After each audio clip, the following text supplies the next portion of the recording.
ओम शांति। आज प्यारे बाबा के 8 सितंबर के साकार महावाक्य हैं। आज के महावाक्यों में बाबा रिलीजन की बात कर रहे हैं, धर्म की बात कर रहे हैं। कहा भी जाता है रिलीजन इज़ माइट, धर्म में ताकत होती है। तो बाबा समझा रहे हैं कि इस समय तुम बच्चों का जो ब्राह्मण धर्म है वो सबसे ऊंचा है, वो सबसे ताकत वाला है। ब्राह्मण धर्म सबसे ताकत वाला क्यों है? क्योंकि हम सभी ब्राह्मण इस समय शिव बाबा से ताकत लेकर के भारत को फिर से स्वर्ग बनाते हैं, आदि सनातन देवी देवता धर्म की फिर से स्थापना करते हैं। तो एक परमात्मा ही है जो अपनी सारी ताकत बच्चों को देते हैं, ब्राह्मणों को देते हैं। ब्राह्मण ही ब्राह्मण धर्म की ताकत से शिव बाबा के कार्य में सहयोगी बनते हैं। तो आज की मुरली में बाबा हम बच्चों को कई कहानियाँ भी सुना रहे हैं कि बाबा उद्धार करने आते हैं। किस किस का? अहिल्या, बेलनी, गणिका, कुब्जा, अजामिल जैसी आत्माओं का। भागीरथ की भी कहानी सुना रहे हैं कि बाबा ने कहा लोग तो यही समझते कि राजा सागर का जो बेटा भागीरथ था, राजा भागीरथ था, वो शिव की जटाओं से गंगा को लाया। लेकिन वास्तव में हम बच्चे इसका रहस्य जानते हैं कि शिव बाबा जिस मनुष्य आत्मा को अपना माध्यम बनाते हैं, वो मनुष्य आत्मा जो प्रथम जन्म में श्री कृष्ण और जन्म मरण में आते आते अंतिम जन्म लेखराज नाम से लेती है, उसी में प्रवेश होकर प्रजापिता ब्रह्मा नाम देते, भाग्यशाली रथ कहते। उस भाग्यशाली रथ अर्थात भागीरथ के द्वारा ज्ञान गंगा बाबा बहा रहे हैं। जिस ज्ञान गंगा में हम भी इस समय डुबकी लगा रहे हैं, ज्ञान स्नान कर रहे हैं, ज्ञान की बातों को सुन रहे हैं और अपने लिए भारत को फिर से स्वर्ग बनाने में अपना योगदान दे रहे हैं। तो आज के बाबा के महावाक्य हम बच्चों को रिलीजन में कितनी माइट है, और वो रिलीजन है ब्राह्मण धर्म, जिसकी ताकत, जिसमें ताकत स्वयं शिव बाबा दे रहे हैं। तो सार है आज की मुरली का। मीठे बच्चे, अपने दिल पर हाथ रखकर पूछो कि बाबा जो सुनाते हैं क्या हम सब पहले जानते थे? जो सुना है उसे अर्थ सहित समझकर खुशी में रहो। प्रश्न है, तुम्हारे इस ब्राह्मण धर्म में सबसे अधिक ताकत है और कैसे? उत्तर है, तुम्हारा यह ब्राह्मण धर्म ऐसा है जो सारे विश्व की सद्गति श्रीमत पर कर देते हैं। ब्राह्मण ही सारे विश्व को शांत बना देते हैं। तुम ब्राह्मण कुलभूषण, देवताओं से भी ऊंच हो। तुम्हें बाप द्वारा यह ताकत मिलती है। तुम ब्राह्मण बाप के मददगार बनते हो। तुम्हें ही सबसे बड़ी प्राइज मिलती है। तुम ब्रह्मांड के भी मालिक और विश्व के भी मालिक बनते हो। ओम शांति। मीठे मीठे रूहानी सिकी लदे बच्चों प्रति रूहानी बाप बैठ समझाते हैं।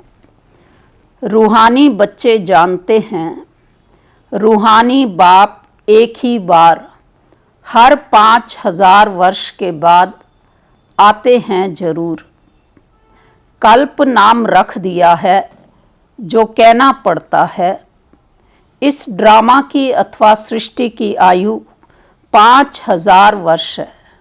यह बातें एक ही बाप बैठ समझाते हैं। यह कभी भी कोई मनुष्य के मुख से नहीं सुन सकते हैं। तुम रूहानी बच्चे बैठे हो, तुम जानते हो बरोबर हम सभी आत्माओं का बाप वह एक है। बाप ही बच्चों को बैठ अपना परिचय देते हैं जो कोई भी मनुष्य मात्र नहीं जानते। कोई को पता नहीं गॉड व ईश्वर क्या वस्तु है। जबकि उनको गॉड फादर बाप कहते हैं तो बहुत प्यार होना चाहिए। बेहद का बाप है तो जरूर उनसे वर्षा भी मिलता होगा। अंग्रेजी में अक्षर अच्छा कहते हैं हेवनली गॉड फादर। हेवन कहा जाता है नई दुनिया को और हेल कहा जाता है पुरानी दुनिया को। परंतु स्वर्ग को कोई जानते ही नहीं है। सन्यासी तो मानते ही नहीं। वह कभी ऐसे नहीं कहेंगे कि बाप स्वर्ग का रचयिता है। हेवनली गॉड फादर यह अक्षर बहुत मीठा है और हेवन अक्षर और हेवन मशहूर भी है। तुम बच्चों की बुद्धि में हेवन और हेल का सारा सृष्टि चक्र के आदि मध्य अंत का ज्ञान बुद्धि में फिरता है। हेवन माना स्वर्ग और हेल माना नर्क। तो बाबा कह रहे कि सारे सृष्टि चक्र के आदि मध्य अंत का ज्ञान बुद्धि में फिरता है।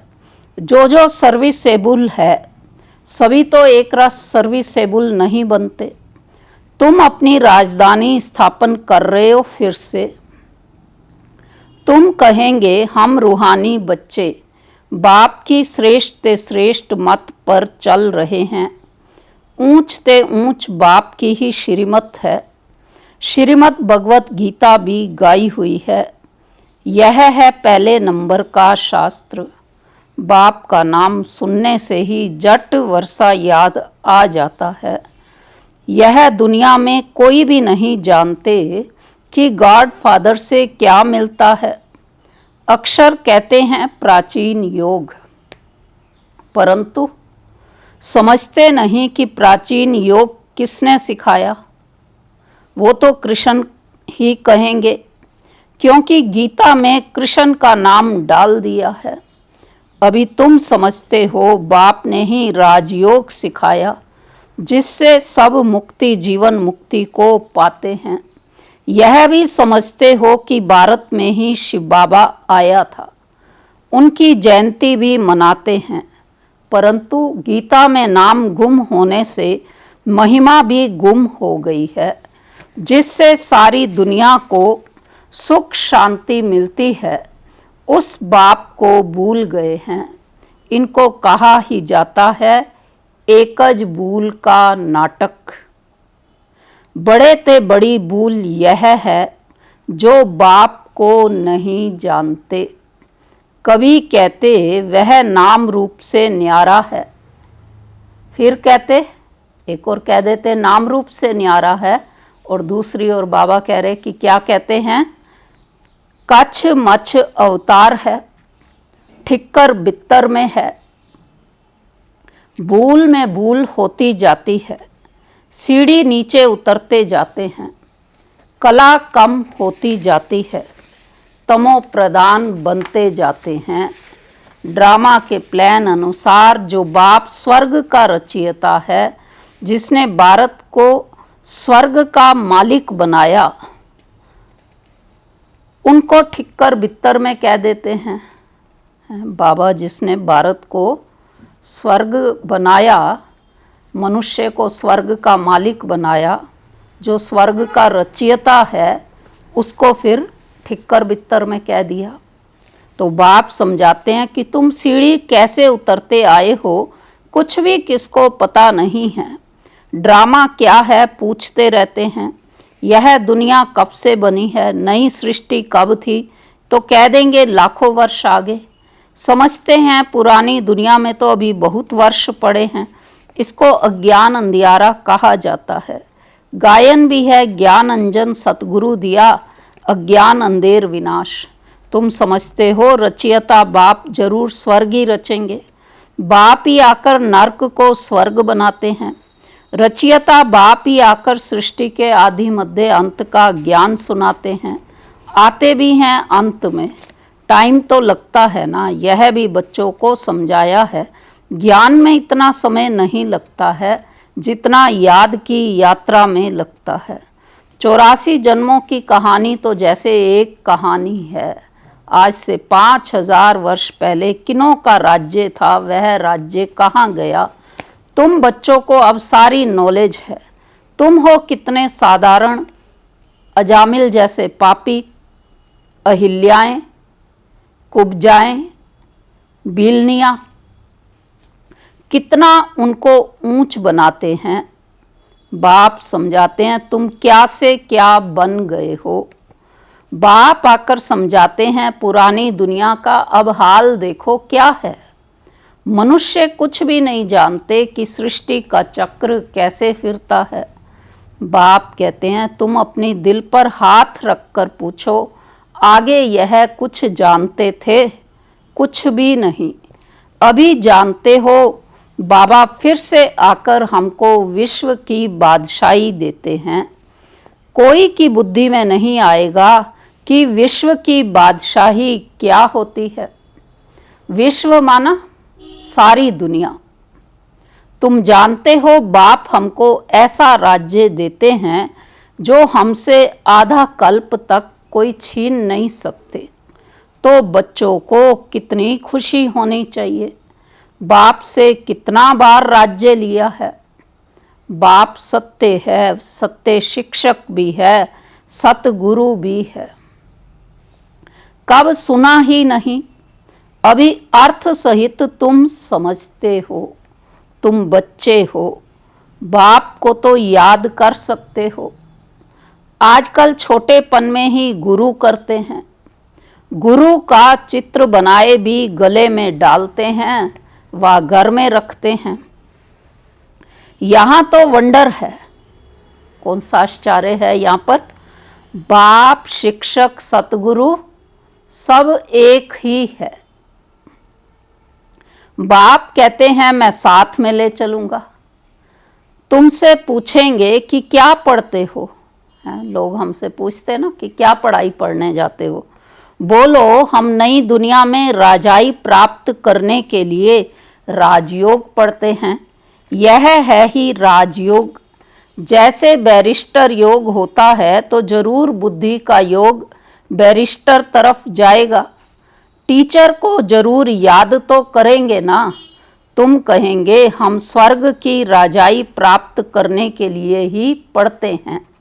कौन पढ़ाते हैं? शिव बाबा भगवान। उनका नाम तो एक ही है जो चला आया है। रथ का नाम तो है नहीं। मेरा नाम है ही शिव। बाप शिव और रथ, शिव बाप का रथ किसको कहेंगे? रथ ब्रह्मा कहेंगे। अभी तुम जानते हो यह कितना वंडरफुल है। शरीर तो एक ही है। इनको भाग्यशाली रथ क्यों कहते हैं? क्योंकि शिव बाबा की प्रवेशता है। तो जरूर दो आत्माएं ठहरी, यह भी तुम जानते हो। और किसको तो यह ख्याल में भी नहीं आता। अब दिखाते हैं भागीरथ ने गंगा लाई, क्या पानी लाया? कथा सुनी हुई है ना सबने भागीरथ की। तो बाबा कह रहे हैं क्या पानी लाया? अभी तुम प्रैक्टिकल देखते हो क्या लाया है, किसने लाया है। किसने प्रवेश किया है? किसने किया है? बाप ने किया है ना। मनुष्य में पानी थोड़े ही प्रवेश करेगा, जटाओं से पानी थोड़े ही आएगा। इन बातों पर मनुष्य कभी ख्याल भी नहीं करते हैं। कहा ही जाता है रिलीजन इज माइट, रिलीजन में ताकत है। बताओ सबसे ज़्यादा किस रिलीजन में ताकत है? बताएं सभी भाई बहन, किस रिलीजन में ताकत है? इतनी देर से क्या सुन रहे हैं? ब्राह्मण रिलीजन में। हाँ, यह ठीक है, जो कुछ ताकत है ब्राह्मण धर्म में ही है, और कोई रिलीजन में कोई ताकत नहीं। तुम अभी ब्राह्मण हो, ब्राह्मणों को ताकत मिलती है बाप से, जो फिर तुम विश्व के मालिक बनते हो। तुम्हारे में कितनी बड़ी ताकत है। तुम कहेंगे हम ब्राह्मण धर्म के हैं, किसकी बुद्धि में नहीं बैठेगा? अब ये बात किसकी बुद्धि में भी नहीं बैठेगी। विराट रूप भले बनाया है, परंतु वह भी आधा है। मुख्य रचता और उनकी पहली रचना को कोई नहीं जानते। बाप है रचता, फिर ब्राह्मण है चोटी, इसमें ताकत है। बाप को सिर्फ याद करने से ताकत मिलती है। बच्चे तो जरूर नंबरवार ही बनेंगे ना। तुम इस दुनिया में सर्वोत्तम ब्राह्मण कुल भूषण हो, देवताओं से भी ऊंच हो। तुमको अब ताकत मिलती है। सबसे ज़्यादा ताकत है ब्राह्मण धर्म में। ब्राह्मण क्या करते हैं? ब्राह्मण जो है परमात्मा से ताकत लेते हैं, और उस ताकत का वो क्या करते हैं? सारी विश्व को शांत बना देते हैं।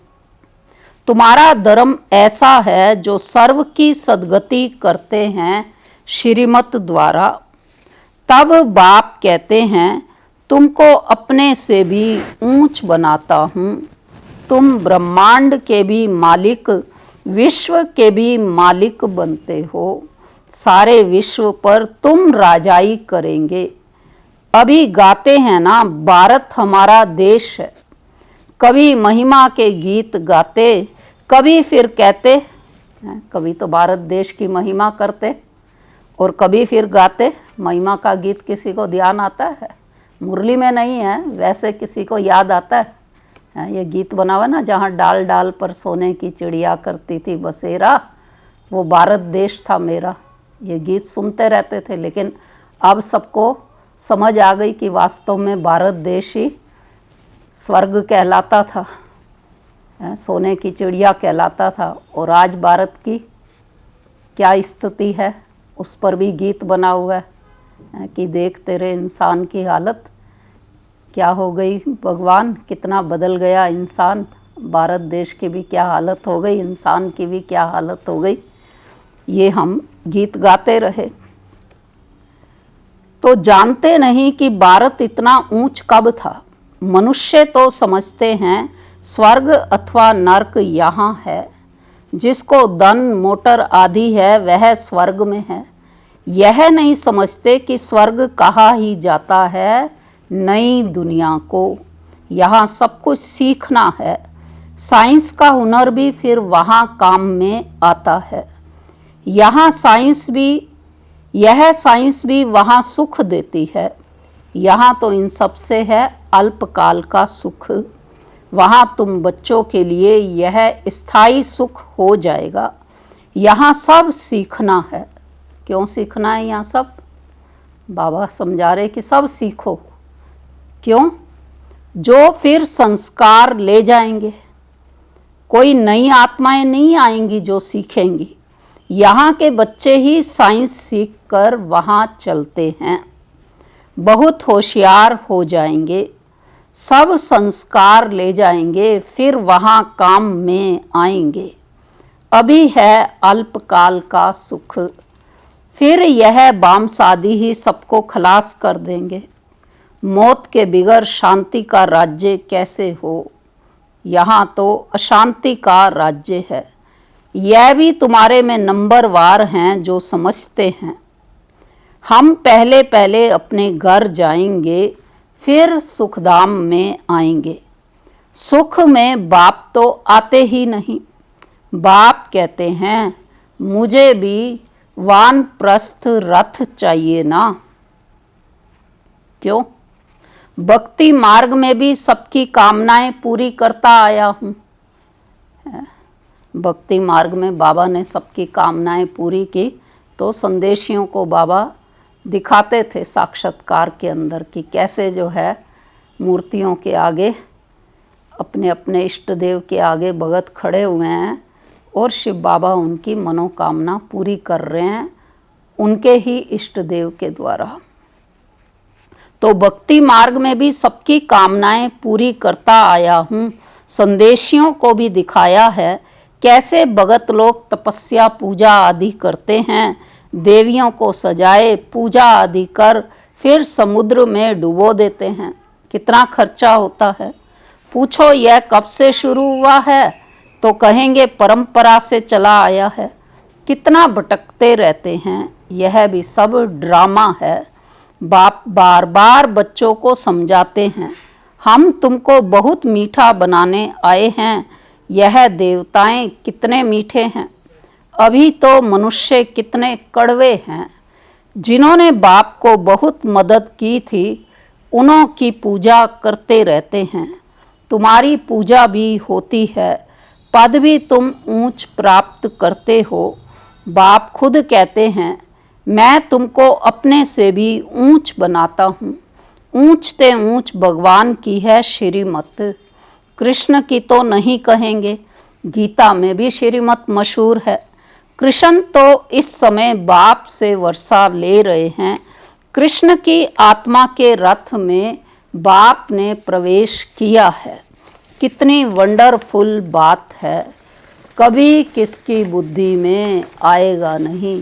कौन सी बात नहीं आएगी? बाबा ने कहा कृष्ण की आत्मा में प्रवेश किया है। कृष्ण की आत्मा जो वर्तमान में लेखराज ब्रह्मा बाबा, उनके तन में शिव बाबा, तो कभी किसकी बुद्धि में आएगा नहीं।